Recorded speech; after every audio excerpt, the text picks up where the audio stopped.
So what if the very breath that you are taking right now could heal trauma, rebuild identity, and even reconnect you to God? Today's guest went from a cattle ranch in Colorado to founding the world's #1 breathwork app. And he credits the homeless community and a God-given mission with helping him build it. Welcome to the Life Lounge podcast, your front row seat to everything happening inside Life Network. I am your host, Karie Johnson, and each week we bring you top voices, transformational brands, and insider updates you do not want to miss. This is where self-transformation meets community, because when we grow together, we go farther. Let's dive in. So today's guest, William Travis Stevens, is a big kid and serial entrepreneur raised on the large cattle ranch in Colorado.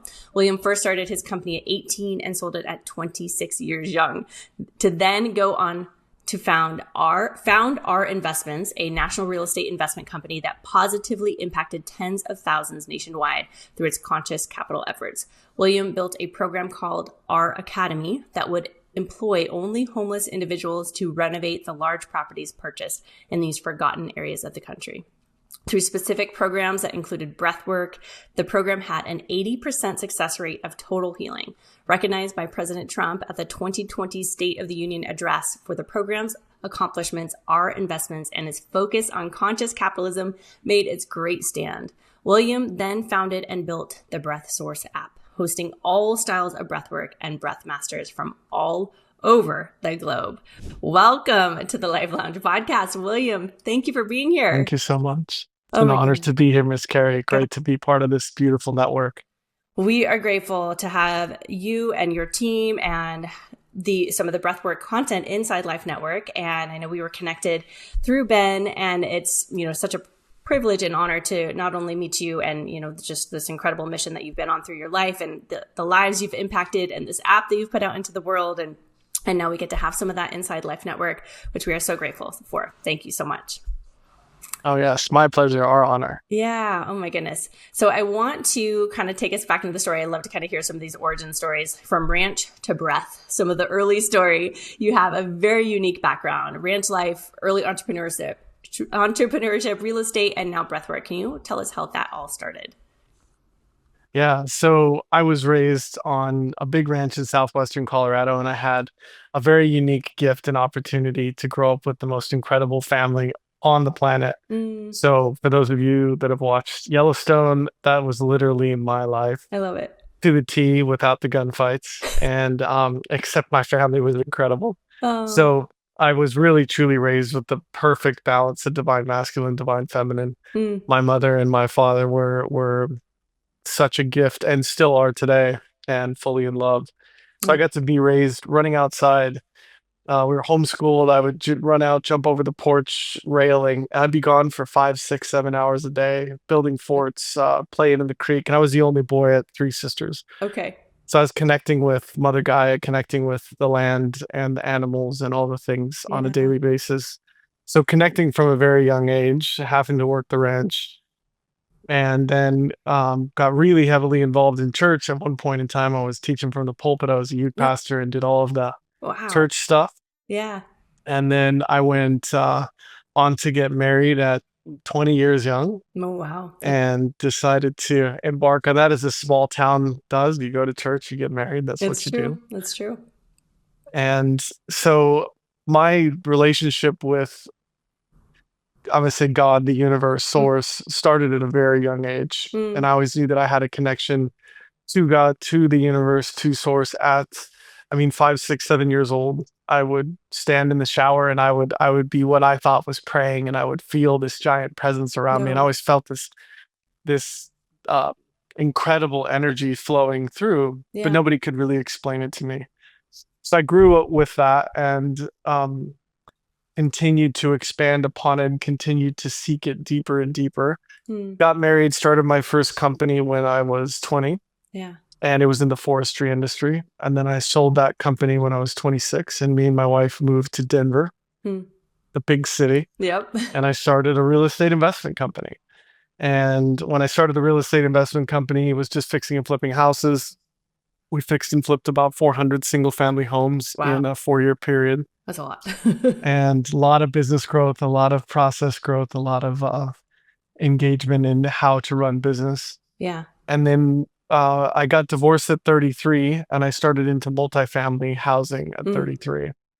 And you mentioned that you were into fitness, Karie. We were Yeah. big into the NPC and then the IFBB and all kinds of stuff. So Yeah. we had all this fitness stuff going on and all this real estate stuff going on.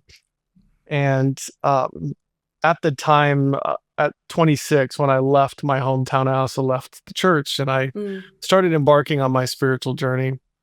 And when I got a divorce, I really embarked on my spiritual I'm journey. sure. And at 33, I dove deep into it and built this big national company.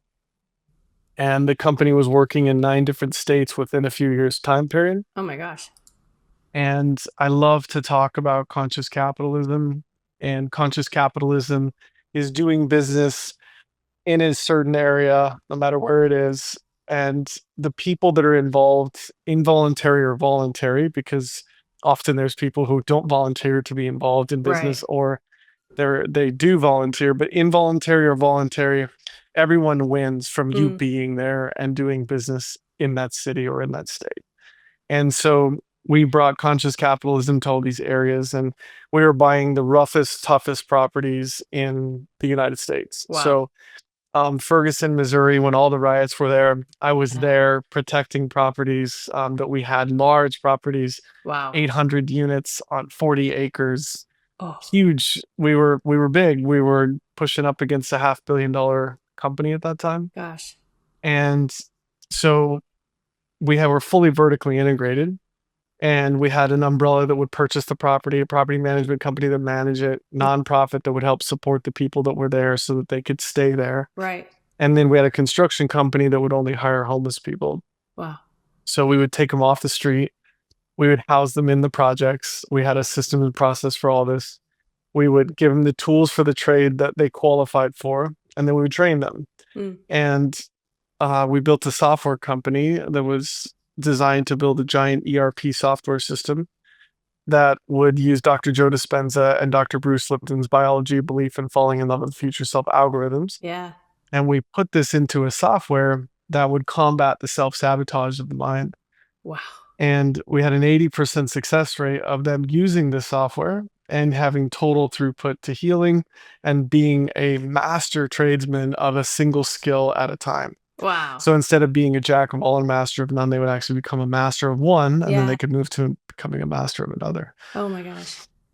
And so one of the biggest modalities that we ran into that I was a big fan of, which will reverse back to the story of my spiritual journey, was in falling into breath work. Mm. So I would travel 300 days a year to all the properties, and I would be on my hands and knees with them in a suit because it was a big deal to see, why is the boss, this is a perception, right? Why is the boss here and on his hands and knees with me? Why does he care? That's so cool. And we identified significance as the number one human need. And so if we could make them feel significant, we could get them on the path to healing. Mm.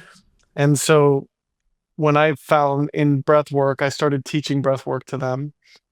And that's when the breath work entered the scene of my world in a big way. And that started to grow and expand. And next thing we know, we're being honored by the president, and Breath Source app is being built. And I'll come back to how and why, but I'll let you. Oh my goodness. That is just like quite the story. Like every single thing is like just one of those things is incredible, but you've lived quite the life and you've experienced it and pivoted a few times and, learned how to help others along the way, which is a lot of people say they want to, but you actually did it. So many people. Do you have like a number around the amount of people that you employed with the homeless? We would have 200 to 300 sometimes employed between projects that were going on at a time. Wow. And when I say we touched tens of thousands of lives, we had thousands of units across the United States and families living in the units. And we would meet and greet every single person when we took over a property, where most people just purchase a property and it's all about the bottom line. Right. We wanted to know our residents. We wanted to know how to empower the residents to take their financial accountability back into their own hands and bring the light back to these forgotten shadows of the country. And that was part of the conscious capitalism efforts. And so I forgot your question now. What was your question? Well, just the number of people that you've Oh, the number. affected and helped, because not just the people that you employed, but then it's the families involved, Yeah. generations now that will be changed because of that. Like, you can't really quantify the number, actually. Yeah, it was thousands. And the homeless were hundreds at a time. And that was one of the most rewarding pieces of the puzzle is we have some videos out there where you can watch how a day in the life of a tradesman was. But the people who came in off the streets eventually worked their way up to be managers Wow. of the people who were coming in off the street. Okay. And then we would go out and we would find them under bridges and Mm. Joseph's House for the Homeless, Easter Seals, a bunch of different places like that. Mm. And so we had a whole system and process for that. And once they felt what it was like to do a vision board, and once they felt what it was like to do breath work, and once they jumped into our system and they actually saw themselves succeed, we had to build algorithms in there that would plan for them to self-sabotage. And so we had people on them every 7 minutes. Somebody would be checking up on Karie. Yeah. And so Karie would be putting in base and case in a unit. Okay. And we had a very specific process that they wouldn't put the tools down, pick up another set of tools and do another job. All the materials were delivered in front of them. All of the unit was prepped. They just did the one thing with the one set of tools for an extended period of time, because self-sabotage says every time I have a mental break state, I have an opportunity to mess up and to go backwards. True.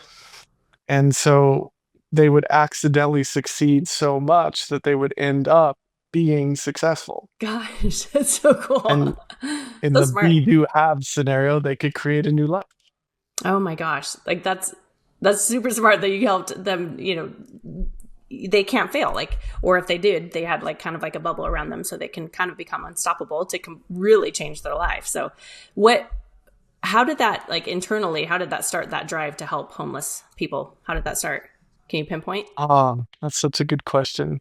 So one of the greatest gifts I was given was to realize that everyone that was in front of me was a reflection of me, or everyone that was in my symphony, my orchestra, which was everything that was around me, was a reflection of me inside. And so when I saw someone homeless and I had a desire to help them, it was, of course, because I desired to be helped. Oh, And powerful. so as growing up, I did grow up on a ranch. It was amazing. It was awesome, but we were we didn't have a lot of money. Yeah. And so it seems like ranchers would be well off, and some certainly are, but we definitely were not in that bucket. We had a lot of cattle, a lot of sheep, but there was a lot involved with it. And so I was raised where if you want it, you have to go earn it. And I'm so grateful that I would never change that. Yeah. And so when we when this all came together, the heart that I had to help them change came from the heart for me to change. Yeah.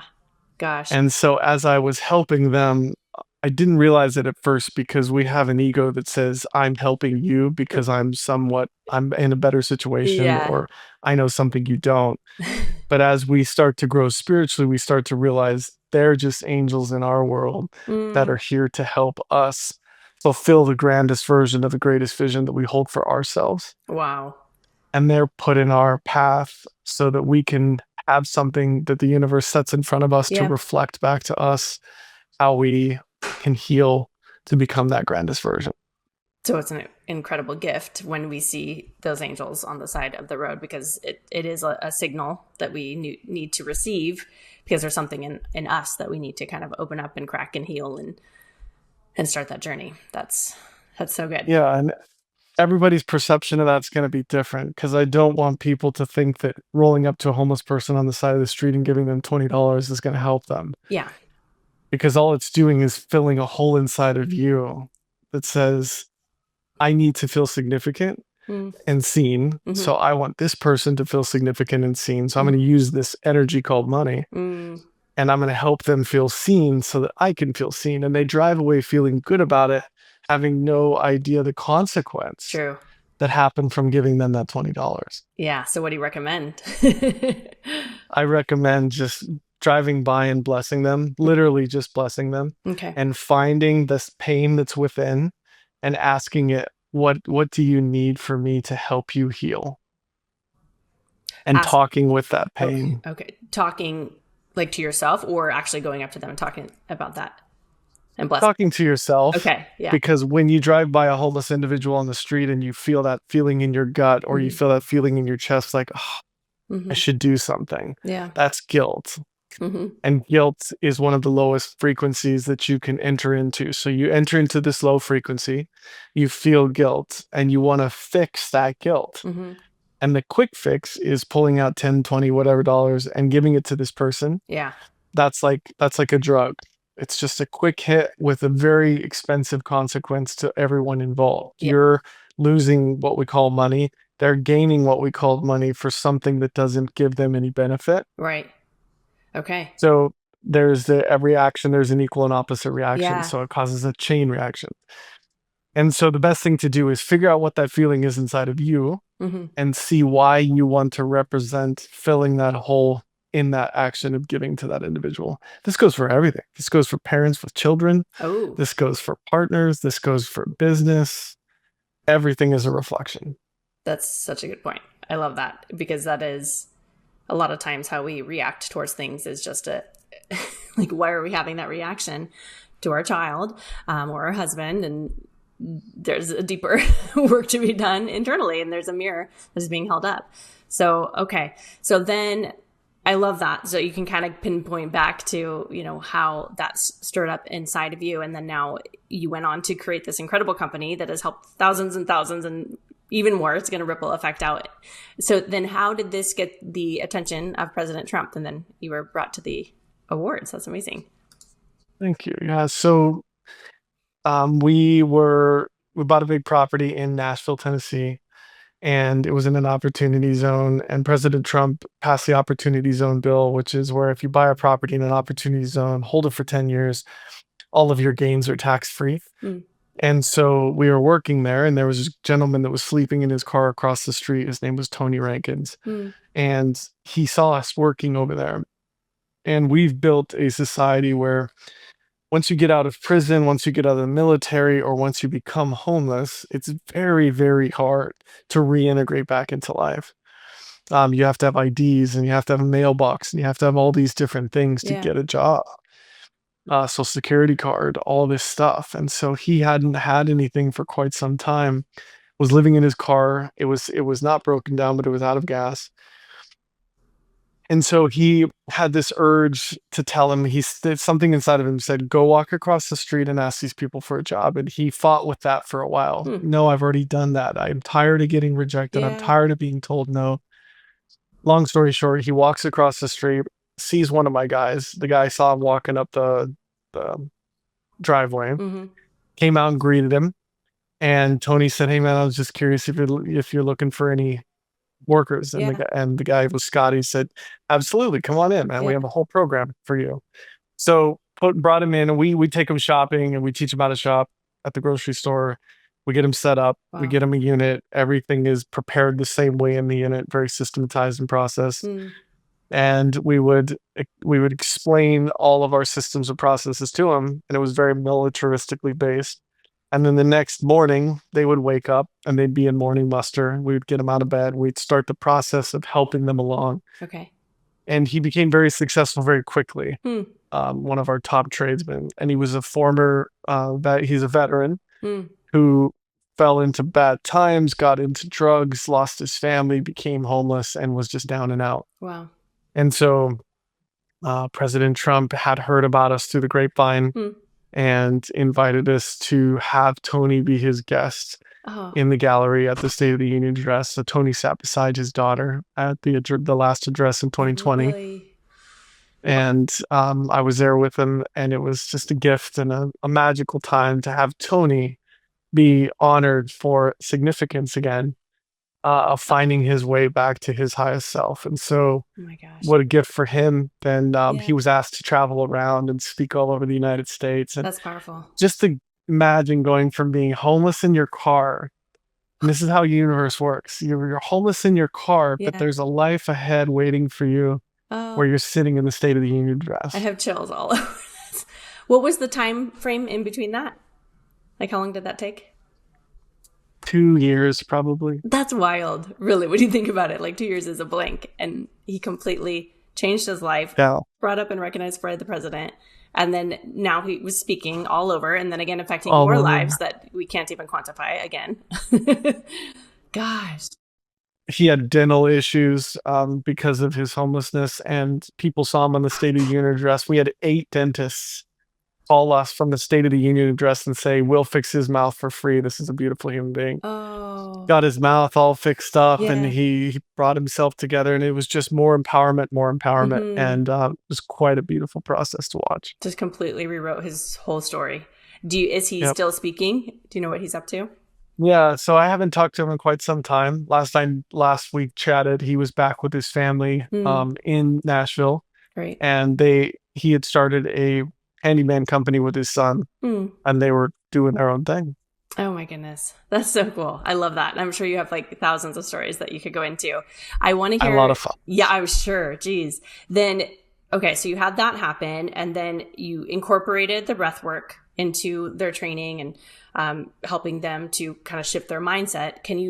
What was the impetus to kind of start the app, and then how did the app come to be? Yeah, it's a fun question. So again, when I thought I was the angel in their life to help them, there was this pivot point where I realized, wow, holy cow, they're actually all the angel in my life, helping me find my dream and my goal, which was total wholeness, which is our birthright.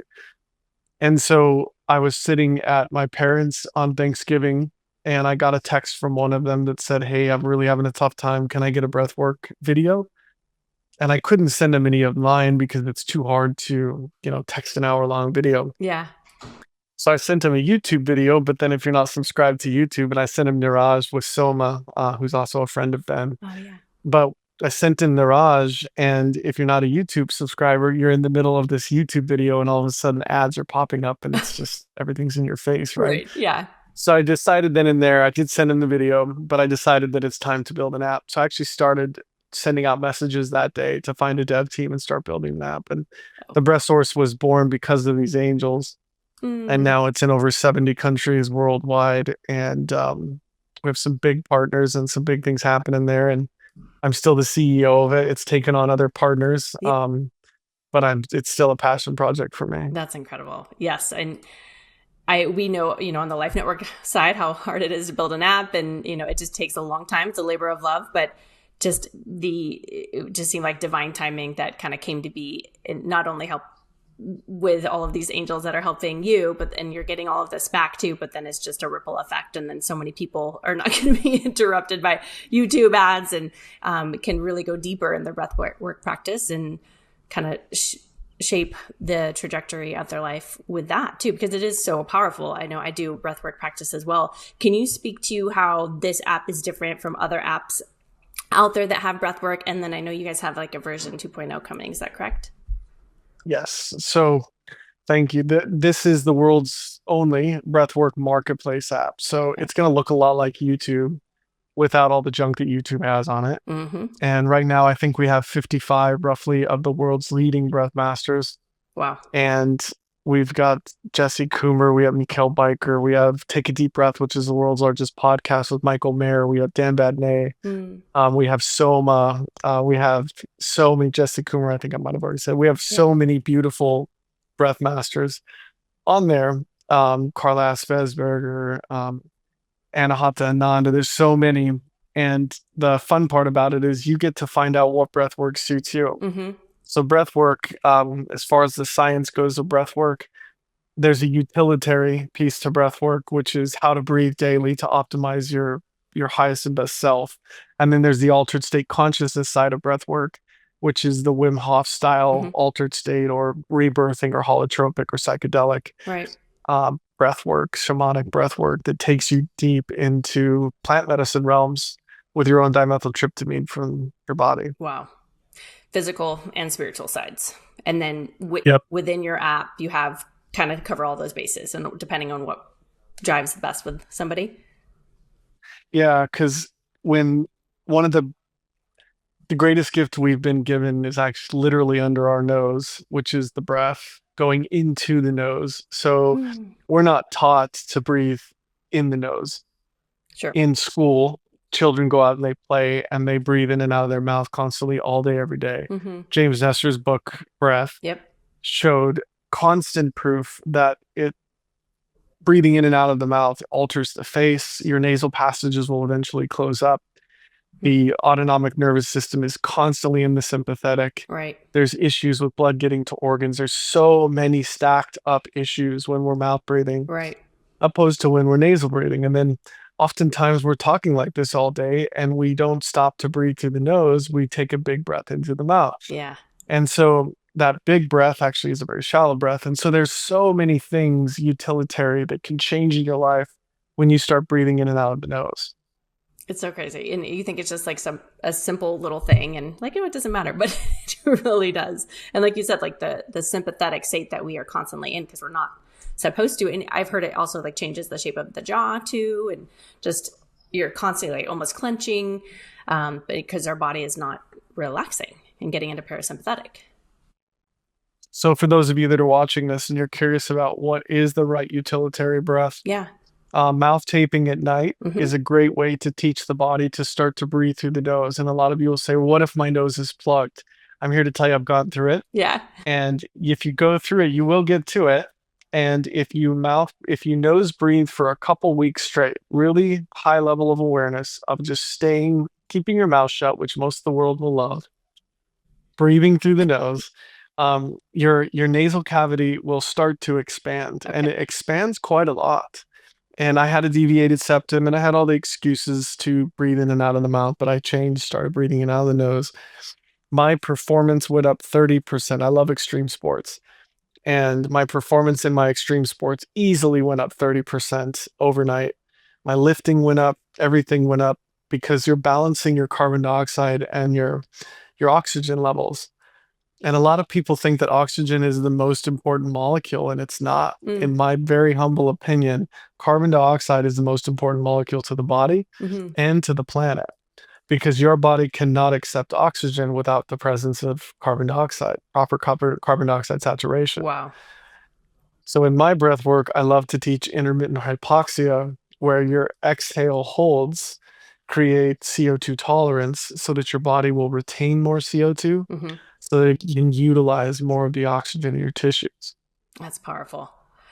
Well, I'm a huge fan and advocate of mouth taping as well. It did take a little bit of time getting used to it, but now I can't sleep without it, actually. Like, I feel like if I happen to forget, which is very rare for me, like I do notice that my sleep scores are definitely not as good. And I don't know, I just don't feel as rested. So there's definitely something to it. Can you speak to kind of not just the physical side of it too, but just even the emotional, the spiritual side of breathwork too? Yeah, absolutely. So when we start to understand the utilitarian side, what is the proper breath? Breathing in for 5, breathing out for 6, in the nose, out the mouth, or in the nose and out the nose. The utilitarian that I prefer you breathe in the nose and out the nose. So when you breathe in the nose and out the nose, it's going to put you into the parasympathetic side of the nervous system, which is your rest and rebuild or rest and digest. Now, when we go from nose breathing to altered state consciousness breathing, there are 2 styles of breath work that can take you into a very spiritual place. One is pranayama, which happens in Kundalini breathing and the Kundalini awakenings. And there's a lot of power to the pranayama breathing. This is very slow. It's very precise. And it causes a lot of carbon dioxide tolerance because you're inhaling extremely slow and you're exhaling extremely slow. And it's actually putting your body into a state where it is reverting to the spiritual to stay calm. Yeah. You're letting go of all thought, you're letting go of all feeling, and you're moving into a complete state of God, complete state of source. That's powerful. Because your body's made of 99 to the 14 power of empty space, and all of that empty space is consciousness. Crazy. So if we can remove thought and remove ego, then we're reverting to consciousness. So pranayama does it very slow, which is like Mikkel Biker style on our app. And then if you go over into the altered state consciousness style, which a lot of people know as like Wim Hof or as DMT alkaline breathing or as holotropic or rebirthing or psychedelic, where you're breathing straight in and out of the mouth for an hour to 2 hours straight, you're actually off-putting so much carbon dioxide that your body cannot take on the oxygen. Whoa. So you could have 100% oxygenation in your blood, but very low percentages of carbon dioxide. Your blood vessels are going to constrict and your body's not going to take in any oxygen, and it actually starts to die. Mm.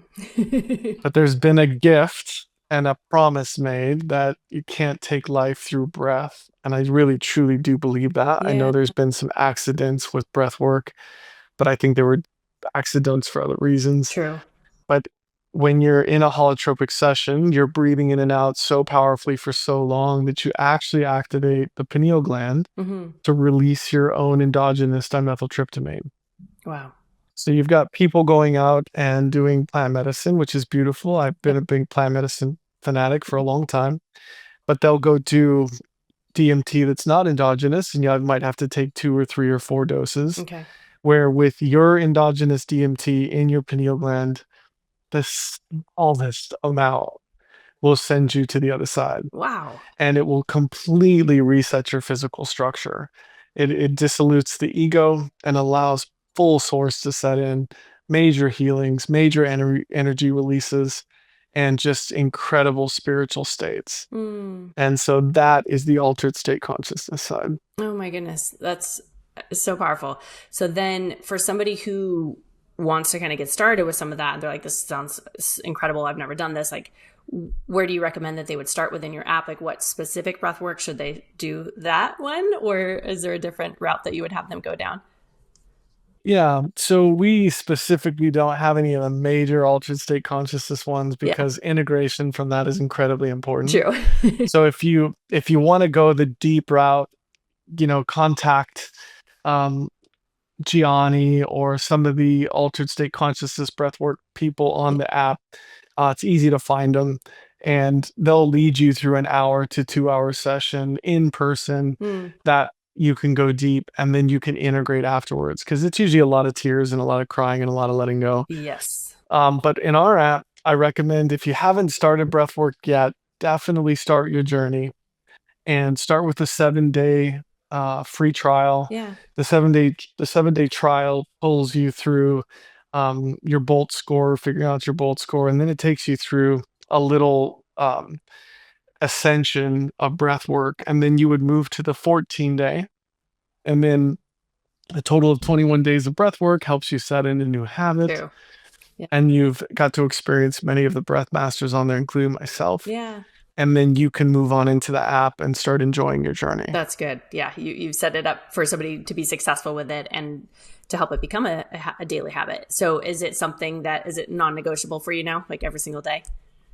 Yeah. So from the moment I actually wake up in the morning, I start doing parts and pieces of breath work. Okay. I turn around and put my feet on the floor, and I do certain breath work that's slow and bringing my body into a new body, new state, a new mind for the day. Wow. All the way to meditation that morning, which will be more of a altered state, which we do have a lot of stuff on the app, like DMT alkaline breathing with Dan Badney.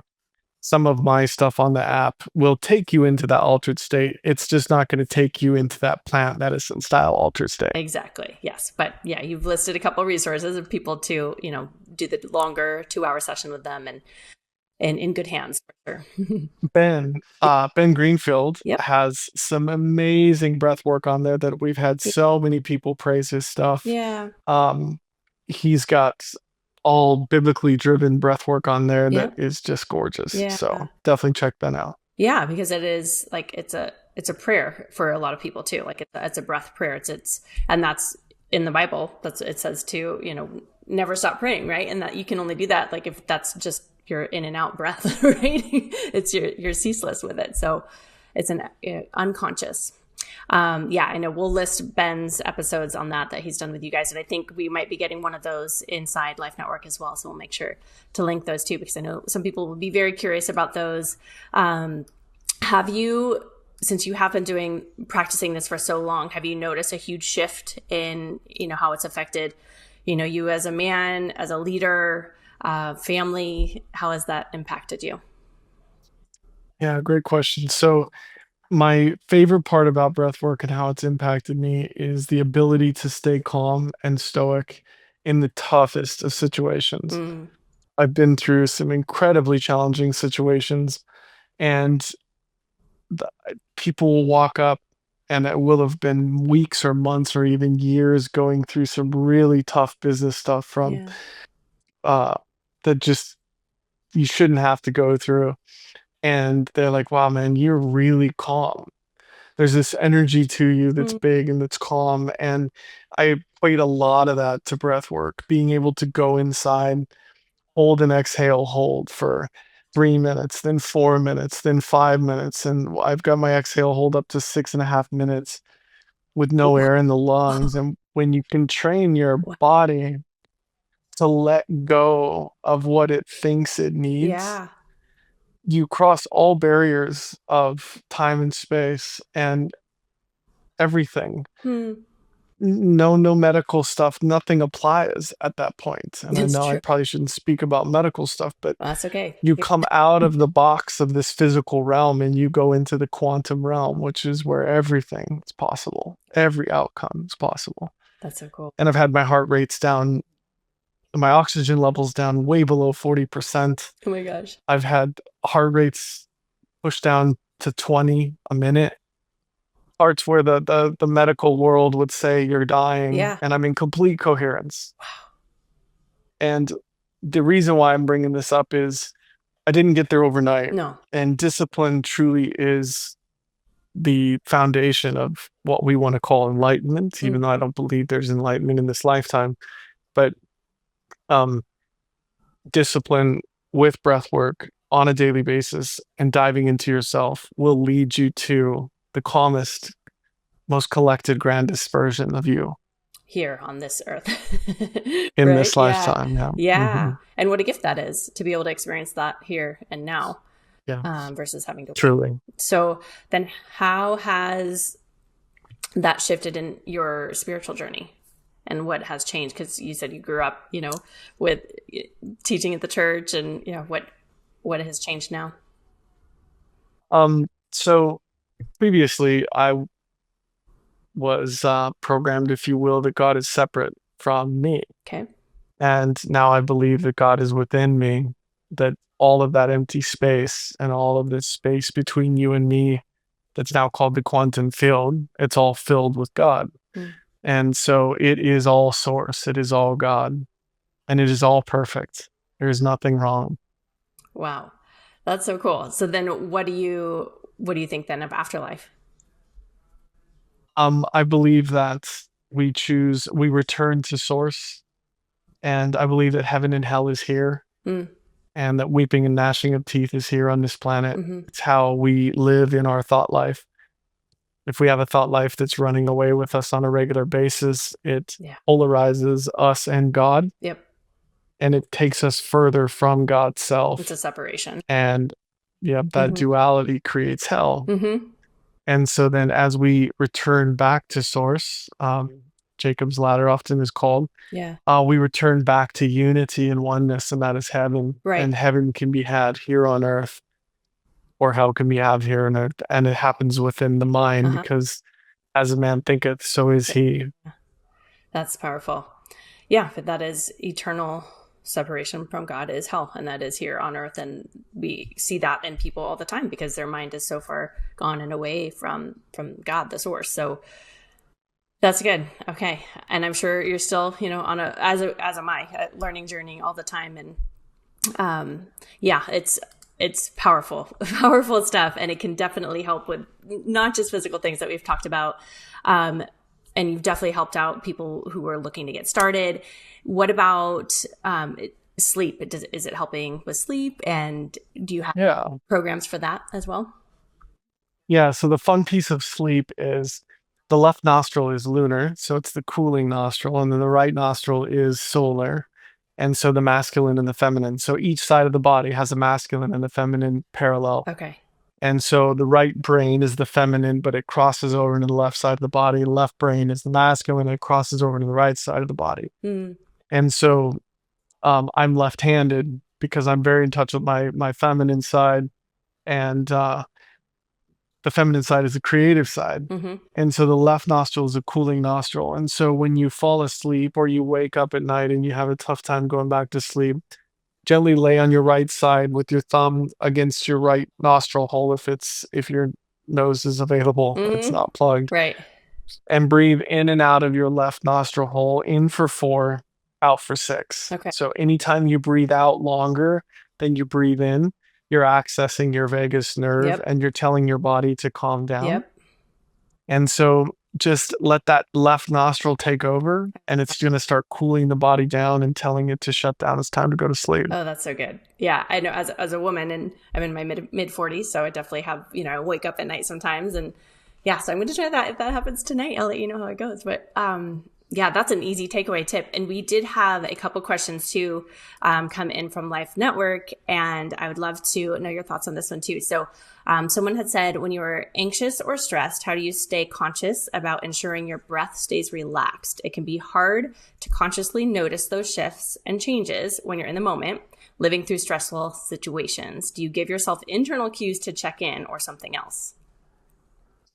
That's a great question. So awareness is being aware of your surroundings. I'm aware that I'm in front of you and you're a blonde woman and we're having this conversation. That's awareness. Yeah.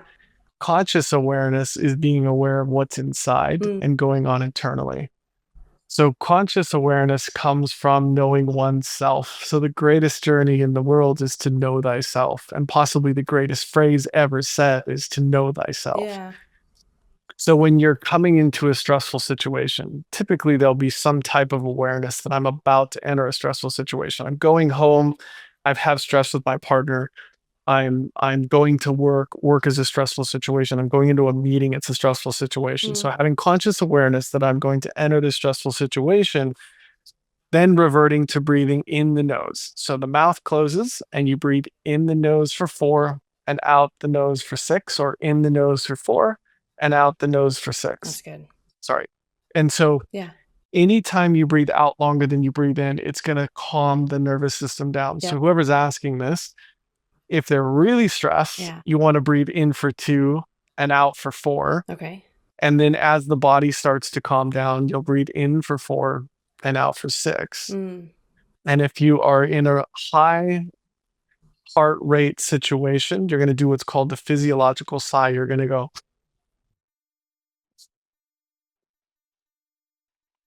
and exhale all the way out. Okay. You take an inhale through the nose, that's about 70%. Second inhale is the final 30. Big breath in, you're totally full, and then you just let it all out. That's going to decrease your heart rate about 20 beats per minute almost immediately. And that physiological sigh is because there's a phrenic nerve hooked to your diaphragm. Okay.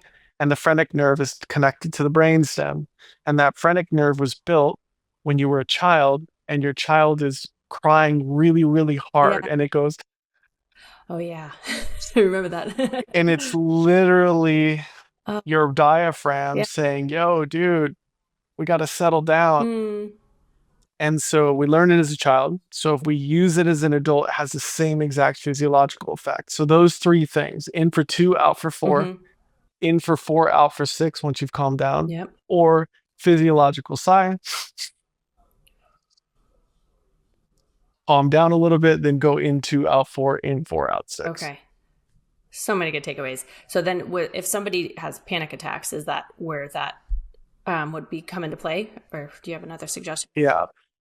Panic attack is amazing. And it's the most visited hospital symptom in the nation, in the United States. Wow. Yeah. I didn't know that. Because especially if you're not used to panic attacks, because what a panic attack is it's adrenaline rushing into the body without the body having anywhere to go. And you literally think you're dying. Yeah. Because your heart rate goes from 60 beats a minute to 150 beats a minute. I mean, it's pounding out of your chest. And what the heart's trying to do is trying to get rid of all this adrenaline. And your body has nowhere to absorb it. So it's pumping into your nervous system, and your nervous system is going into fight or flight.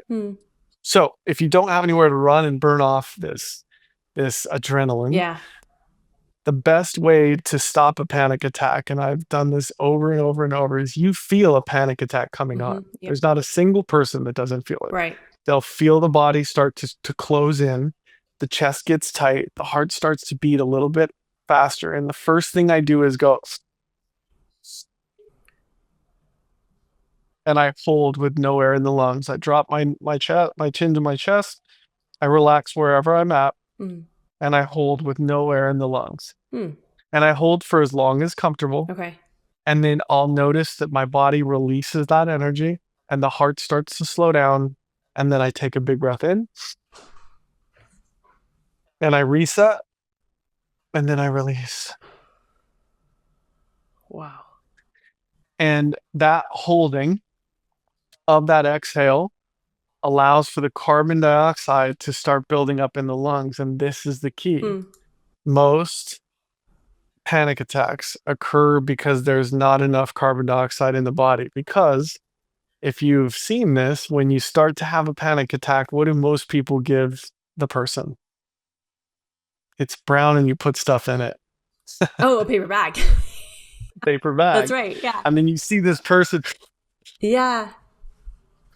So I don't like the paper bag method necessarily because it's causing you to breathe super fast, which is still putting you into the parasympathetic side of the nervous system. And you're still sitting there thinking, oh, I'm dying. And so, but the paper bag, what it's doing is it's pushing carbon dioxide out and it's breathing carbon dioxide back in. Yeah. All it's doing is a way to not let you off-put your carbon dioxide because the body needs it. Gosh. So if you want to stop a panic attack, just exhale, hold, let your body build up carbon dioxide, calm your body down through the mind, and then big inhale, hold, and you're good. Other than that, in for 2, out for 4, in for 4, out for 6, because both of those breaths allows for the carbon dioxide to build up. Oh, that's so powerful. Okay. Yeah. I know so many takeaways for so many people because if they're not experiencing it themselves, then they can, I know a handful of people myself that are friends that do experience panic attacks. So that's super helpful. So thank you for sharing that. So is there anybody that it's not good for then? Breath work? Well, I would personally say no. Yeah. And there's going to be people out there that are going to give me contraindication things and go, oh, he shouldn't say that. I've been teaching breathwork to thousands of people for the last 10 years. Yeah. People that were in PTSD situations, to people who were asthmatics, to people who were on their deathbed. And there's nothing I haven't seen, and I've never not seen breath bring life. Never. That's so cool. Like what a gift that is. That's, yeah, kids, older people, like anybody who has breath can work on it. Yeah, absolutely. Oh, well, okay. Well, I want to be super mindful of your time, and we have covered a lot and just so grateful. I've learned a lot too. I want to just wrap it up with a few rapid fire questions. It's always a fun way for our listeners to kind of get to know our experts. So what is a wellness habit other than breath that you swear by? The first thing I like to tell people is this thing that's connected to this thing is one of the greatest gifts you've been given. So when you speak, you vibrate. Yeah. When you vibrate, your cells listen. We can go do all the biohacking stuff that we want to do out there. But if your verbiage is not aligned and congruent with where you say you're going, then you're going to go the opposite direction. You're wasting your money. All the red light, all the NAD+, all of the peptides, they're all a waste of money if you don't change your mind and your verbiage so that your cells are feeling a frequency that is aligned and congruent with where you say you're going. That's number one. And number two, I would say, is a making love to yourself in the morning habit. Okay. Get your ass out of bed, get into a quiet space, and make love to yourself. Stretch, love on your body, roll out, get into meditation, read a book, have a I am journal, have a gratitude journal. All of those things led to the greatest gift of knowing thyself. And I can't express it enough. Health and wellness starts with those two things: the mind, the verbiage, your vibration, and then the discipline of daily habits. And it's a school. Yeah. a daily discipline school for sure. And that's how you completely shift a trajectory in your life and can change generations because you've completely changed your mind. And I love how you brought in the vibration part of it, because that is, there's something so powerful about vibration through the body, and it does like just shift everything. So And Tesla said, think in frequency and vibration and you'll know the secrets of the universe. And it is absolutely I true. forgot about that quote. That's a good one. Oh my gosh. Is there a book that you would recommend for somebody to read kind of about all of that? The first book I always recommend people to read is Conversations with God. Uh-huh. So Conversations with God by Neil Donald Walsh, book 1, unbridged, 8 hours. I recommend listening to it with a pen and a paper, or listening to it and reading it at the same time. Yeah. It is so powerful, life-changing Those are beyond good. belief. We'll list those. Yeah, I haven't heard And then that. Happy, Go ahead. Sorry. yeah, it's amazing. And then Happy Pocket Full of Money. It goes through all of the universal laws, and of course, Think and Grow Rich classics. They're Yep. all about frequency, vibration, and heaven on earth. Yeah. Oh my gosh. Okay. So good. I have not read those. So, I mean, Think and Grow Rich I have, but I will have to add those to my Amazon cart. But I'm an Audible fan as well. So I like listening to them. So good tips. Thank you. Okay. Yeah, I would love to end with a quick breath session Oh my when gosh. you're ready. Please. Yeah. So, are we about ready to wrap up, you think? Yes. We can wrap up right now. Uh, Let's do it. okay. So, we're going to do something just real quick. I call it a 1 minute reset. Okay. And this is a great way for people to stop, literally take 1 minute for yourself, to love on yourself, to reset and get back into your day. So, we're going to be breathing in through the nose and out through the mouth. I like to place my tongue against the roof of my mouth when I breathe in, breathing into the nose, and then I'll release my tongue to breathe out of the mouth. Okay. And it's okay to make an audible sigh when you breathe out. So we're going to breathe in for 10. And on the 11th one, we're going to hold at the top, eyes closed, and then we're going to release. And we're going to release till there's no air in the lungs. We're going to just kind of shut down like a robot and just hold and relax and go inside, because inside is where heaven is waiting for you. So here we go. Ready? I'm ready. Eyes closed, hands in a nice safe space, relaxed, just breathing in through the nose, coming into tune with your breath, finding your center, breathing in through the nose and letting the air just fall out of the mouth. Breathing in through the nose, filling the belly to stand out, and the air just naturally falling out of the mouth, just following that air into your lungs, watching your lungs expand around your awareness, and letting go and watching your lungs collapse into your awareness, and just becoming aware of your internal state. And as I count down to 1, we're going to exhale together, breathe all the air out, and then we're going to follow my lead in 5, 4, 3, 2, 1. Big exhale out. Here we go. Big inhale in.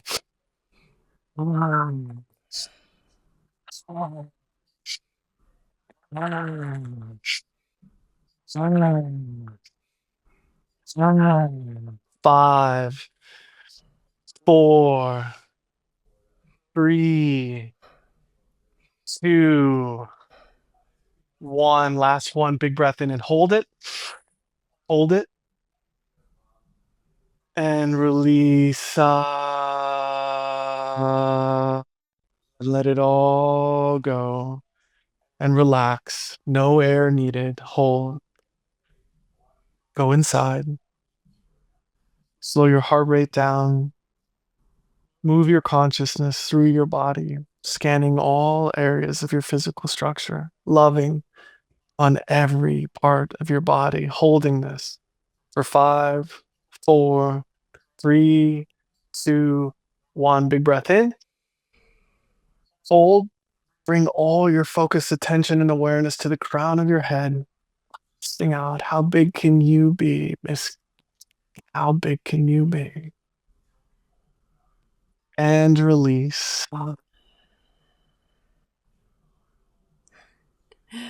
Returning to normal breath.